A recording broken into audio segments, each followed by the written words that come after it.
Welcome to the student home दोस्तों। आज हम लोग परफेक्शन IAS से पढ़ेंगे नियुक्ति एवं इस्तीफा। वी राम सुब्रमण्यम, न्यायमूर्ति वी राम सुब्रमण्यम NHRC के नए अध्यक्ष बने हैं।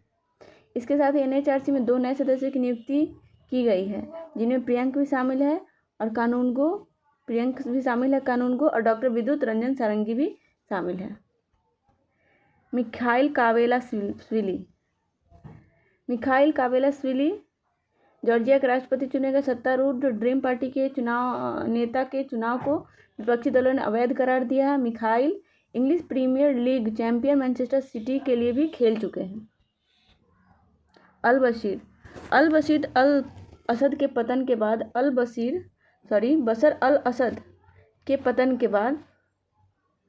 बशीर सीरिया का कार्यवाहक प्रधानमंत्री नियुक्त किया गया। सीरियाई विद्रोहियों ने एक तीव्र हमले में राष्ट्रपति बशर अल असद के 24 साल पुराने शासन को उखाड़ फेंका। हयात तहरीर अल शाम HTS के नेतृत्व में विद्रोही बलों द्वारा दमिश्क में घुसपैठ करने के बाद राष्ट्रपति बशर अल असद सीरिया छोड़कर भाग गए। असद परिवार का वर्चस्व 1970 में हाफिज अल असद के तख्ता पलट के साथ शुरू हुआ। संजय मल्होत्रा, मंत्रिमंडल की नियुक्ति समिति ने संजय मल्होत्रा को RBI का 26वां गवर्नर नियुक्त किया। भारतीय प्रशासनिक सेवा के 1990 बैच के अधिकारी और राजस्व सचिव के पद पर कार्यरत थे। शक्तिकांत दास का स्थान लिया। 26वें RBI गवर्नर है संजय मल्होत्रा। संजय कौल, सेवानिवृत्त सुप्रीम कोर्ट के न्यायाधीश संजय किशन कौल को किंग हमद बिन ईसा अल खलीफा द्वारा बहरीन अंतर्राष्ट्रीय वाणिज्यिक न्यायालय का सदस्य नियुक्त किया गया है। बहरीन न्यायमूर्ति कौल उन 9 नियुक्तियों में शामिल है जिनमें प्रमुख मध्यस्थ जॉन पॉल्सन की अध्यक्षता तथा पूर्व ब्रिटिश न्यायाधीश सर क्रिस्टोफर ग्रीनवुड को उपाध्यक्ष नियुक्त किया गया है। इसकी स्थापना 2024 में बहरीन के टीम बहरीन कार्यक्रम के हिस्से के रूप में की गई थी। मदन लोकूर, सुप्रीम कोर्ट के सेवानिवृत्त न्यायाधीश मदन बी लोकूर को संयुक्त राष्ट्र आंतरिक न्याय परिषद का अध्यक्ष नियुक्त किया गया है। संयुक्त राष्ट्र आंतरिक न्याय परिषद के अध्यक्ष कौन नियुक्त किए गए हैं? सुप्रीम कोर्ट के सेवानिवृत्त न्यायाधीश मदन बी लोकूर। IJC संयुक्त राष्ट्र की आंतरिक न्याय प्रणाली के अंतर्गत एक महत्वपूर्ण निकाय है। संयुक्त राष्ट्र प्रणाली के भीतर रोजगार संबंधी विवादों को सुलझाने वाले आंतरिक न्याय तंत्र की स्वतंत्र, व्यावसायिकता और जवाबदेही सुनिश्चित करने के लिए जिम्मेदार है। देवजीत शौकिया BCCI के सचिव बनेंगे। देवजीत शौकिया जैसा का स्थान लेंगे। वह सितंबर 2025 तक BCCI के सचिव बने रहेंगे। अजय भल्ला, पूर्व केंद्रीय गृह सचिव अजय कुमार भल्ला ने मणिपुर के 19वें राज्यपाल के रूप में कार्यभार संभाला है। अजय कुमार भल्ला ने मणिपुर उच्च न्यायालय के मुख्य न्यायाधीश D कृष्ण कुमार ने भल्ला को राज्यपाल पद की शपथ दिलाई और मणिपुर राइफल्स के जवानों ने गार्ड ऑफ ऑनर दिया। भल्ला सबसे पहले लंबे समय तक केंद्रीय गृह सचिव रहे। जब भल्ला गृह सचिव थे तब केंद्र सरकार ने जम्मू कश्मीर से धारा 370 हटाई थी। सिमोना ब्रामिब्ला, पोप फ्रांसिस ने सिस्टर सिमोना ब्रामिब्ला को वेटिकन की पहली महिला प्रीफेक्ट नियुक्त किया है। सिस्टर सिमोना ब्रामिब्ला कंसोलाटा मिशनरीज की एक इतालवी मूल की धार्मिक सिस्टर है। सिमोना ब्रामिब्ला ने 2025 से समर्पित जीवन के संस्थानों और अपोस्टोलिक जीवन के समाजों के लिए डिकास्टरी और प्रीफेक्ट के रूप में कार्य किया है। वी नारायण को भारतीय अंतरिक्ष अनुसंधान संगठन का नया अध्यक्ष और अंतरिक्ष विभाग का सचिव नियुक्त किया गया है। नारायणन A सोमनाथन का स्थान लेंगे और पदभार ग्रहण करेंगे।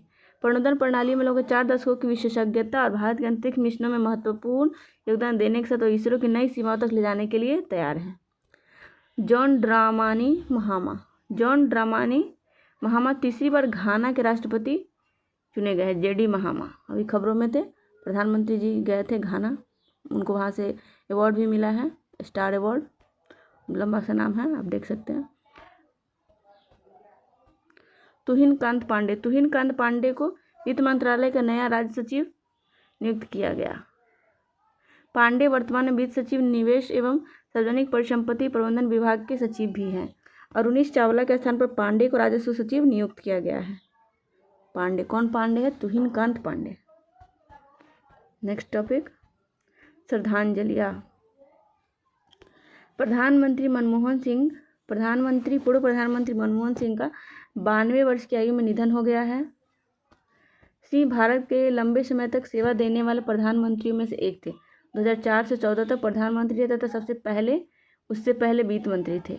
1991 के प्रमुख उदारीकरण आर्थिक सुधारों का वास्तुकार माना जाता है। भारत तो इनका ऋणी है इनके इस कार्य के लिए। वह भारत गणराज्य के 13वें प्रधानमंत्री थे। उन्हें 21 जून 1991 से 16 मई 1996 तक पीवी नरसिम्हा राव के प्रधानमंत्रित्व काल के दौरान लाए गए उल्लेखनीय सुधारों का श्रेय दिया जाता है। बाद के वर्ष में वे योजना आयोग के उपाध्यक्ष और भारतीय रिजर्व बैंक के गवर्नर भी रहे हैं। ओसामा सुजुकी 94 वर्ष की आयु में निधन हो गया है। तत्कालीन भारत सरकार की साझेदारी में एक संयुक्त उद्यम मारुति उद्योग की स्थापना किए थे 1989 में। उन्होंने ऐसे समय में निवेश का जोखिम उठाया जब उदारीकरण का कोई प्रचलन नहीं था, तब भारत में निवेश किए थे। उसमें भारत लाइसेंस प्रणाली के अंतर्गत एक बंद अर्थव्यवस्था थी, इसलिए इनका महत्व है भारतीय अर्थव्यवस्था के इतिहास में। जिमी कार्टर, पूर्व अमेरिकी राष्ट्रपति जिमी कार्टर का 100 वर्ष की आयु में निधन हो गया है। कार्टर अमेरिकी इतिहास में सबसे लंबे समय तक जीवित रहने वाले पूर्व राष्ट्रपति थे। व्हाइट हाउस छोड़ने के बाद वे शांति, पर्यावरण और मानवाधिकारों के लिए काम करते रहे, जिसके लिए उन्हें 2002 में नोबेल का शांति पुरस्कार से सम्मानित किया गया था। जिमी कार्टर को अमेरिका के पूर्व राष्ट्रपति थे। श्याम बेनेगल, प्रसिद्ध फिल्म निर्माता श्याम बेनेगल का मुंबई में निधन हो गया। वह कई वर्षों से किडनी की बीमारी से पीड़ित थे। उन्होंने 14 दिसंबर को अपना 90वां जन्मदिन मनाया था। उस्ताद जाकिर हुसैन, तबला वादक उस्ताद जाकिर हुसैन का निधन हो गया। 2023 में पद्म विभूषण मिला था। परिवार के अनुसार हुसैन इडियोपैथिक पल्मोनरी फाइब्रोसिस से पीड़ित थे। तुलसी गौड़ा, पद्मश्री सम्मानित तुलसी गौड़ा का निधन हो गया। पद्मश्री सम्मानित तुलसी गौड़ा, जिन्हें माता के नाम से जाना जाता है, उन्होंने राष्ट्रपति, प्रधानमंत्री सहित कई प्रतिष्ठित हस्तियों के सामने नंगे पैर आदिवासी वेशभूषा में पद्मश्री पुरस्कार प्राप्त किया था। तुलसी गौड़ा हल्लाकी समुदाय से संबंधित थी। किस समुदाय से? हल्लाकी। राजगोपाला चिदम्बरम, इस्माइल बुद्धा के वास्तुकार वैज्ञानिक राजगोपाला का मुंबई में निधन हो गया। उन्होंने 1974-1998 के परमाणु परीक्षणों में महत्वपूर्ण भूमिका निभाई थी। चिदम्बरम को 1974 के परमाणु परीक्षण ऑपरेशन स्माइलिंग बुद्धा के भाग के रूप में स्वयं मुंबई से राजस्थान के पोखरण तक प्लूटोनियम लाने के लिए जाना जाता है। वर्ष 1975 में पद्मश्री, 1999 में तो पद्म विभूषण सहित कई प्रतिष्ठित पुरस्कार से सम्मानित किए जा चुके हैं। कौन? राजगोपाल चिदम्बरम। शिगेमी फुकाहोरी, नागासाकी परमाणु बम विस्फोट में जीवित बचे शिगेमी फुकाहोरी का 93 वर्ष की आयु में निधन हो गया। शिगेमी फुकाहोरी 1945 में जापान के नागासाकी हुए परमाणु हमले में जीवित बचे थे। फुकाहोरी ने अपना जीवन शांति और परमाणु निरस्त्रीकरण की वकालत के लिए समर्पित कर दिया। यूएनसीसीडी का COP16 मरुस्थलीकरण से निपटने के लिए संयुक्त राष्ट्र सम्मेलन यूएनसीसीडी के पक्षकारों का सम्मेलन COP 16वां सत्र संयुक्त अरब के रियाद में आयोजित किया गया। भारत ने संयुक्त अरब रियाद में आयोजित यूएनसीसीडी के COP16 में अपना अभिनव अरावली ग्रीन वॉल परियोजना प्रस्तुत की। यूएनसीसीडी मरुस्थलीकरण सूखे के प्रभाव से निपटने के लिए स्थापित एकमात्र कानूनी रूप से बाध्यकारी ढांचा है। अरावली ग्रीन वॉल परियोजना गुजरात, हरियाणा, राजस्थान और दिल्ली राज्यों में स्थित है। 4 राज्यों में स्थित है। इसका लक्ष्य 2027 तक 1400 किलोमीटर लंबा और 5 किलोमीटर चौड़ा हरित बफर क्षेत्र बनाना और 1.15 मिलियन हेक्टेयर बंजर भूमि को पुनरुद्धार करना है। नारकोटिक ड्रग्स आयोग का 68वां सत्र। भारत को नारकोटिक ड्रग्स आयोग के 68वें सत्र की अध्यक्षता के लिए चुना गया है। CNT मादक पदार्थ संबंधी मुद्दों पर संयुक्त राष्ट्र की प्रमुख नीति निर्माण संस्था है। यह वैश्विक औषधि प्रवृत्तियों की देखरेख करता है, संतुलित नीतियों का समर्थन करता है तथा अंतर्राष्ट्रीय औषधि संधियों के क्रियान्वित भी करता है। इसमें 53 सदस्य देश शामिल हैं, जिन्हें ECOSOC द्वारा 4 वर्ष के कार्यकाल के क्षेत्रीय आधार पर चुना जाता है। 13वां राष्ट्रीय बीज कांग्रेस 2024 का आयोजन वाराणसी में अंतर्राष्ट्रीय चावल अनुसंधान संस्थान दक्षिण एशिया क्षेत्र में किया गया है। राष्ट्रीय बीज कांग्रेस का अनुसंधान संस्थान का आयोजन इसका आयोजन कृषि एवं किसान कल्याण मंत्रालय द्वारा किया गया था। NSC 2024 का विषय अस्थायी बीज पारिस्थितिकी तंत्र के लिए नवाचार है। यह सम्मेलन खाद्य सुरक्षा सुनिश्चित करने, जलवायु चुनौती से निपटने तथा गुणवत्तापूर्ण बीजों तक पहुंच प्रदान कर छोटे किसानों को सशक्त बनाने के प्रति भारत के प्रतिबद्धता को दर्शाता है। पुलिस महानिरीक्षकों का 59वां अखिल भारतीय सम्मेलन। प्रधानमंत्री मोदी ने ओडिशा के भुवनेश्वर में पुलिस महानिरीक्षकों के 59वें अखिल भारतीय सम्मेलन में भाग लिया। 58वां अखिल भारतीय सम्मेलन जनवरी 2024 में जयपुर में राजस्थान में आयोजित किया जाएगा। 3 दिवसीय सम्मेलन का उद्घाटन गृह मंत्री अमित शाह ने किया। यह सम्मेलन राष्ट्रीय सुरक्षा मुद्दों, कानून प्रवर्तन रणनीति और भारत भर में विभिन्न सुरक्षा और पुलिस एजेंसियों के समन्वय पर चर्चा के लिए एक महत्वपूर्ण मंच के रूप में कार्य करता है।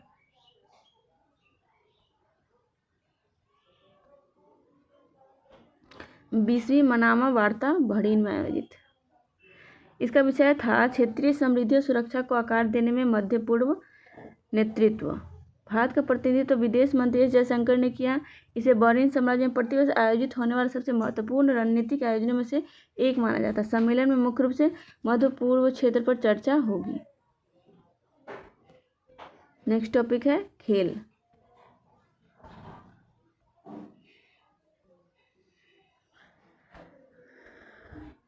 खेल भी इम्पोर्टेंट है। इसमें बिहार स्पेशल BPSC में, बाकी अदर एग्जाम्स में भी क्वेश्चन आते हैं, डायरेक्ट क्वेश्चन आते हैं। कोनेरू हम्पी ने विश्व रैपिड शतरंज का खिताब जीता। भारत की कोनेरू हम्पी ने इंडोनेशिया की इरीन सुकंदर को हराकर विश्व रैपिड शतरंज चैंपियनशिप का खिताब जीत लिया। हम्पी चीन की जू वेनजून के बाद एक से अधिक बार खिताब जीतने वाली दूसरी खिलाड़ी है। वोलोदर रूस के मुर्जिन ने पुरुषों का खिताब जीता। पुरुष में कौन जीता है? रूस के मुर्जिन ने। Pro kabaddi league.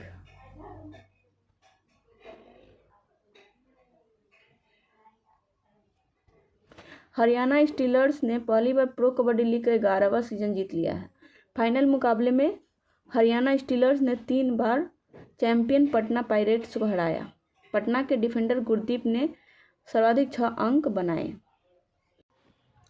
खो खो विश्व कप। पहला खो खो विश्व कप जनवरी 2025 में नई दिल्ली में आयोजित किया जाएगा। भारतीय खो खो महासंघ ने बॉलीवुड अभिनेता सलमान खान को विश्व कप के लिए ब्रांड एम्बेसडर चुना है। स्कॉटी शेफलर ने लगातार तीसरी बार टूर के सर्वश्रेष्ठ खिलाड़ी को दिया जाने वाला जैक निकोलस पुरस्कार जीता है। स्कॉटी शेफलर को इस पुरस्कार के लिए खिलाड़ियों के लगभग 91% वोट मिले हैं। इस वर्ष उन्होंने कुल 7 PGA टूर खिताब जीते। वो लगातार दूसरी बार प्लेयर्स चैंपियनशिप जीतने वाले पहले खिलाड़ी भी बने हैं। शतरंज विश्व कप। 18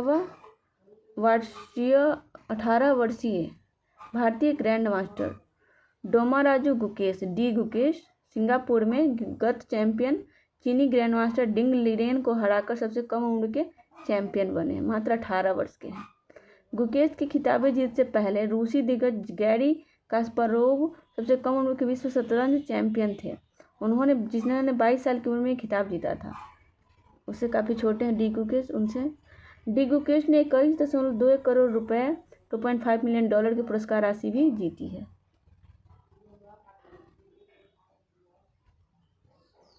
विरासत संग्रह। नीरज की टी-शर्ट विश्व एथलेटिक्स संग्रहालय मोनाको के विरासत संग्रह में शामिल। नीरज चोपड़ा उन 23 एथलीटों में शामिल हो गए हैं जिनकी प्रतियोगिता कलाकृतियों को विश्व एथलेटिक्स विरासत संग्रह में शामिल किया गया। चोपड़ा जो टोक्यो ओलंपिक 2021 में एथलेटिक्स में भारत के पहले ओलंपिक स्वर्ण पदक विजेता बने थे। रविचंद्रन अश्विन का क्रिकेट से संन्यास।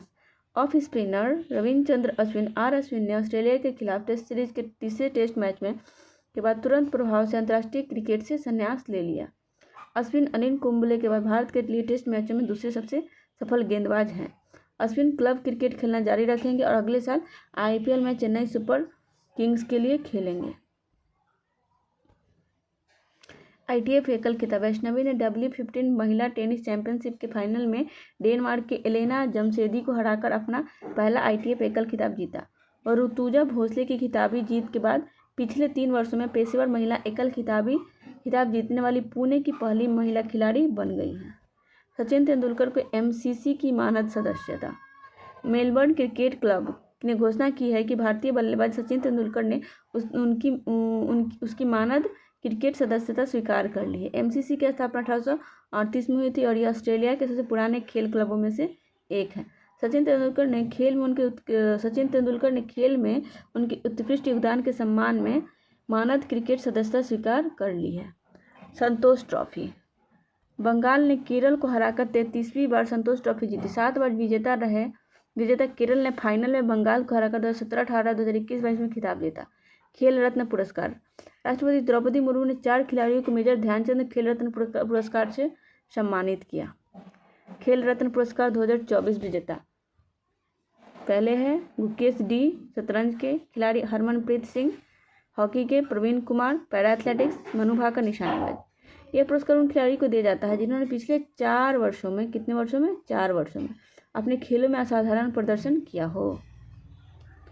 18 वर्षीय डी गुकेश शतरंज ओलंपियाड में भारतीय टीम को ऐतिहासिक स्वर्ण पदक दिलाने का सबसे कम उम्र के विश्व चैंपियन भी बन गए हैं। 38वें राष्ट्रीय खेल। उत्तराखंड पहली बार 38वें राष्ट्रीय खेलों की मेजबानी करेगा। उत्तराखंड के मुख्यमंत्री कौन है? पुष्कर सिंह धामी ने हल्द्वानी से तेजस्विनी नामक मशाल रैली को हरी झंडी दिखाकर रवाना किया। हल्द्वानी से तेजस्विनी तक मशाल लेके निकला था। शुभंकर का नाम मौली है। यहाँ का शुभंकर 38वें राष्ट्रीय खेल का नाम क्या? मौली, जो उत्तराखंड के राज्य पक्षी मोनाल से प्रेरित है। 38वें राष्ट्रीय खेलों की टैगलाइन है संकल्प से शिखर तक। मार्टिन गुप्टिल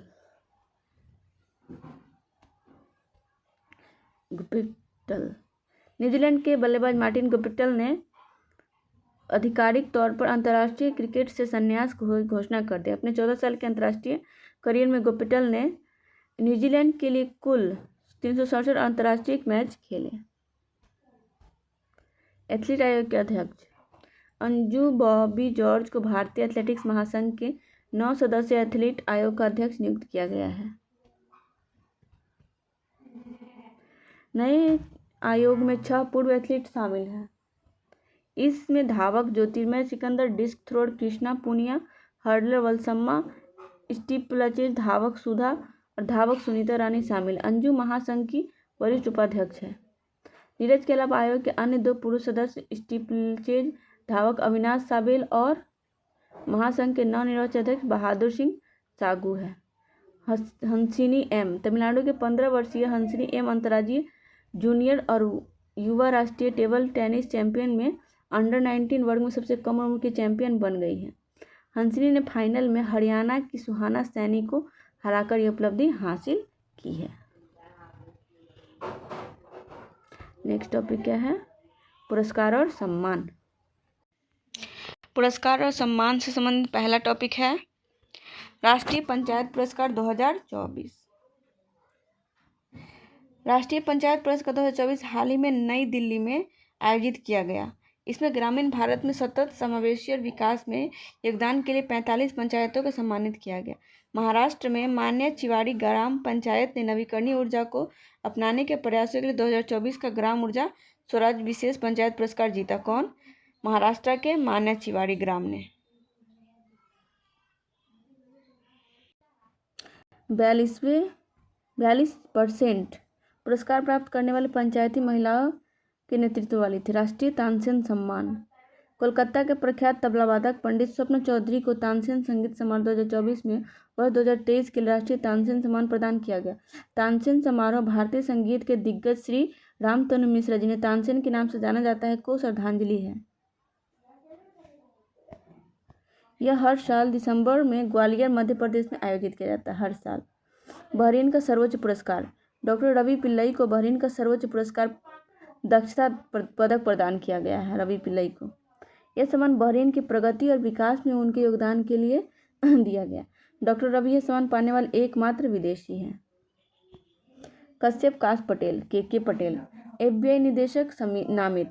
अमेरिका के नवनिर्वाचित राष्ट्रपति डोनाल्ड ट्रंप ने क्रिस्टोफर रे के स्थान पर कश्यप काश पटेल को अगले FBI निदेशक के रूप में नामित किया है। पटेल एक भारतीय अमेरिकी वकील हैं जो अपने अमेरिका फर्स्ट रुख और ट्रंप के साथ घनिष्ठ संबंधों के लिए जाने जाते हैं। काश पटेल ने FBI में आमूलचूल परिवर्तन करने, डीप स्टेट लक्ष्य को लक्ष्य करने, उसके प्रभाव को कम करने तथा आलोचकों पर कार्रवाई करने की कसम खाई है। डीप स्टेट शब्द एक ऐसा शब्द है जिसका उपयोग उन आरोपों को संदर्भित करने के लिए किया जाता है कि नौकरशाही के भीतर के लोग सरकार को नियंत्रित करते हैं और चलाते हैं। Deep state. भारतीय सेना के जनरल की मानद रैंक। राष्ट्रपति द्रौपदी मुर्मू ने नई दिल्ली में नेपाल के सेना प्रमुख जनरल अशोक राज सिंहदेल को भारतीय सेना के जनरल की मानद रैंक प्रदान की है। जनरल अशोक राज सिंहदेल नेपाल के 1950 से एक दूसरे के सेना प्रमुखों को मानद जनरल की उपाधि प्रदान करने की परंपरा रही। 1950 से ही यह सम्मान उनकी सैन्य क्षमता और नेपाल भारत संबंधों को बढ़ावा देने में योगदान को मान्यता देता है। जनरल सिंहदेल रक्षा सहयोग को गहरा करने के लिए भारत की आधिकारिक यात्रा पर थे। फ्रांस के सर्वोच्च नागरिक पुरस्कार। डॉक्टर जीन पेरे को फ्रांस के सर्वोच्च नागरिक पुरस्कार द लीजन ऑफ ऑनर या सेवेलियर डे लीजन से सम्मानित किया गया। जीन पेरे, जिन्हें मम्मी जी के नाम से जाना जाता है, मम्मी जी, डॉक्टर जीने पेरे को यह पुरस्कार भारत फ्रांस संबंधों, अंतर्राष्ट्रीय शांति सहयोग को गहरा करने के लिए उनकी प्रतिबद्धता के लिए दिया जाता है। मुझे लगता है मम्मी जी गलत टाइप हो गया है, एक बार चेक करना होगा। प्रधानमंत्री राष्ट्रीय बाल पुरस्कार। राष्ट्रपति ने हाल ही में 17 बच्चों को प्रधानमंत्री राष्ट्रीय बाल पुरस्कार से सम्मानित किया। PMRBP पुरस्कार 5 से 18 वर्ष की आयु के बच्चों को उनके क्षेत्र में असाधारण उपलब्धियों के लिए दिया जाता है। प्रत्येक पुरस्कार विजेता को एक पदक और एक प्रमाण पत्र भी दिया जाता है। PMRBP का आयोजन महिला एवं बाल विकास मंत्रालय द्वारा किया जाता है। टर्नर पुरस्कार 2024। भारतीय मूल के स्कॉटिश कलाकार जसलीन कौर ने अपनी प्रदर्शनी ऑल्टर अल्टर के लिए प्रतिष्ठित टर्नर पुरस्कार 2024 जीता। समकालीन कला में व्यापक रुचि को प्रोत्साहित करने के लिए 1984 में इसकी स्थापना की गई थी और यह पुरस्कार किसी ब्रिटिश कलाकार को दिया जाता है। यह पुरस्कार उनके जीवन भर की उपलब्धियों के बजाय ब्रिटिश कला में उनके हालिया विकास पर केंद्रित होता है। कुवैत का सर्वोच्च सम्मान मोदी जी को मिला है। प्रधानमंत्री नरेंद्र मोदी को हाल ही में कुवैत के अमीर शेख मिसाल अल अहमद अल जबर अल साबास, अच्छा नाम है, विशाम मुबारक अल कबीर या ऑर्डर ऑफ बुक द ग्रेट अल कबीर हर बुक में दिया हुआ है। लगभग जो भी मैंने 2-3 बुक पढ़ा, करंट अफेयर्स का पढ़ रहे हैं हम, यूट्यूब पे भी उसका वीडियो है, उसमें अल कबीर दिया है। लेकिन order of Mubarak the great ये नाम अलग है, ये हर जगह नहीं है। हो सकता है एग्जाम में ऐसे क्वेश्चन पूछ दे तो आता हुआ क्वेश्चन भी नहीं आएगा, गलत हो जाएगा। इसलिए order of the Mubarak the great ये भी याद रखना होगा, जो कुवैत से संबंधित है, मोदी जी को मिला है। Order of Mubarak Al Kabir Kuwait का सर्वोच्च राष्ट्रीय पुरस्कार है। यह पुरस्कार मुबारक अल सबाह की स्मृति में 1974 में स्थापित किया गया था। कैम्ब्रिज समर्पित शिक्षक पुरस्कार। जीना जस्टिस ने मध्य पूर्व उत्तरी अफ्रीका के लिए कैम्ब्रिज समर्पित शिक्षक पुरस्कार 2024 जीता है। Jeena Justice Our Own English High School Sharjah Girls Branch की शिक्षिका है। उन्हें 2024 में कैम्ब्रिज समर्पित शिक्षक पुरस्कारों में मध्य पूर्व उत्तरी अफ्रीका के लिए क्षेत्रीय विजेता के लिए नामित किया गया है। Times person of the year. Time पत्रिका ने अमेरिका के नवनिर्वाचित राष्ट्रपति डोनाल्ड ट्रंप को पर्सन ऑफ द ईयर घोषित किया। इस घोषणा का ट्रंप ने न्यूयॉर्क स्टॉक एक्सचेंज की उद्घाटन घंटी भी बजाई। यह कारोबारी दिन की शुरुआत का प्रतीक है। साहित्य अकादमी पुरस्कार। हिंदी कवि गगन गिल और अंग्रेजी लेखक स्टीरन कीरे को वार्षिक साहित्य पुरस्कार से सम्मानित किया गया है। गिल को उनकी कविता पुस्तक मैं जब तक के लिए चुना गया, आई बहार और स्टीरन कीरे को उनके उपन्यास स्पिरिट नाइट्स के लिए सूची में जगह मिली। भारतीय संविधान में सूचीबद्ध 22 भाषाओं के अतिरिक्त साहित्य को भी संविधान में शामिल किया गया। साहित्य अकादमी ने अंग्रेजी और राजस्थानी 22 भाषाओं के अतिरिक्त अंग्रेजी और राजस्थानी को भी इस साहित्य पुरस्कार दिया जाता है। 22 भाषा जो संविधान में शामिल है और अंग्रेजी राजस्थानी जो 22 भाषा में शामिल नहीं है उनसे संबंधित पुस्तक को भी साहित्य अकादमी अवार्ड दिया जाता है। विजेताओं को एक पट्टिका 100 और 1 लाख रुपए की धनराशि दी जाती है। ये भी क्वेश्चन पूछे जा सकते हैं। एक पट्टिका 100 और 1 लाख रुपए की धनराशि। हिंदी अकादमी पुरस्कार। हिंदी अकादमी पुरस्कार 2022-23 के लिए प्रोफेसर निर्मला जैन, 2023-24 के लिए अशोक वाजपेयी तथा वर्ष 2024-25 के लिए चित्रा मुग्दल को दिया जाएगा। हिंदी भाषा और साहित्य के क्षेत्र में आजीवन सेवा प्रचार प्रसार पत्रकारिता में उत्कृष्ट योगदान के लिए लेखकों, पत्रकारों और कवियों के हिंदी अकादमी पुरस्कारों की घोषणा की है। दिल्ली शिखर सम्मान डॉक्टर बाल स्वरूप राही को 2022-23 में, प्रोफेसर मुकुंद शर्मा को 2023-24 में, डॉक्टर श्याम सिंह शशि को 2024-25 के लिए नामित किया गया है। ममता कालिया, मैत्री पुष्पा, प्रोफेसर अनामिका को संतोष कोहली स्मृति सम्मान के लिए चुना गया है। अमेरिका का सर्वोच्च नागरिक सम्मान। अमेरिकी राष्ट्रपति जो बाइडेन ने पूर्व विदेश मंत्री हिलेरी क्लिंटन सहित 19 लोगों को देश के सर्वोच्च नागरिक पुरस्कार प्रेसिडेंशियल मेडल ऑफ फ्रीडम से सम्मानित किया। प्रेसिडेंशियल मेडल ऑफ फ्रीडम उन व्यक्तियों को प्रदान किया जाता है जिन्होंने अमेरिका की समृद्धि, उसके मूल्यों, सुरक्षा, विश्व शांति को बढ़ावा देने में महत्वपूर्ण योगदान दिया हो, सार्वजनिक निजी क्षेत्रों में महत्वपूर्ण कार्य किया हो। पुरस्कार प्राप्त करने में वालों में फुटबॉलर मेसी, पूर्व विदेश मंत्री हिलेरी क्लिंटन, जॉर्ज सोरोस, पूर्व अटॉर्नी जनरल रॉबर्ट कैनेडी आदि भी शामिल हैं। 82वें गोल्डन ग्लोब पुरस्कार। यह पुरस्कार समारोह, फिल्म और अमेरिकी टेलीविजन की उत्कृष्टता के लिए दिया जाता है। प्रमुख पुरस्कारों की सूची इस प्रकार है। सर्वश्रेष्ठ मोशन पिक्चर संगीतमय या हास्य, एमिलिया पेरेज। सर्वश्रेष्ठ motion picture drama, the Brutalist. सर्वश्रेष्ठ मोशन पिक्चर एनिमेटेड फ्लो। सर्वश्रेष्ठ मोशन पिक्चर गैर अंग्रेजी भाषा में, एमिलिया पेरेज, फ्रांस का। सर्वश्रेष्ठ निर्देशक motion picture Brady Corbet, the Brutalist. सर्वश्रेष्ठ अभिनेता motion picture drama Adrien Brody, the Brutalist. सर्वश्रेष्ठ अभिनेता संगीत या हास्य के लिए सेबेस्टियन स्टेन, डिफरेंट मैन। सर्वश्रेष्ठ अभिनेत्री motion picture drama Fernand Torres, I am still here. सर्वश्रेष्ठ अभिनेत्री मोशन पिक्चर संगीत या हास्य डेमी मूर। तो आज का हमारा टॉपिक समाप्त हुआ यहीं पे। कल हम लोग पढ़ेंगे समाचार में स्थान या व्यक्तित्व। ये भी ज़्यादा लंबा नहीं है, ख़त्म हो जाएगा जल्दी ही, किताब ख़त्म हो जाएगा। फिर हम लोग अगले महीने का बुक शुरू करेंगे। धन्यवाद आप सभी का।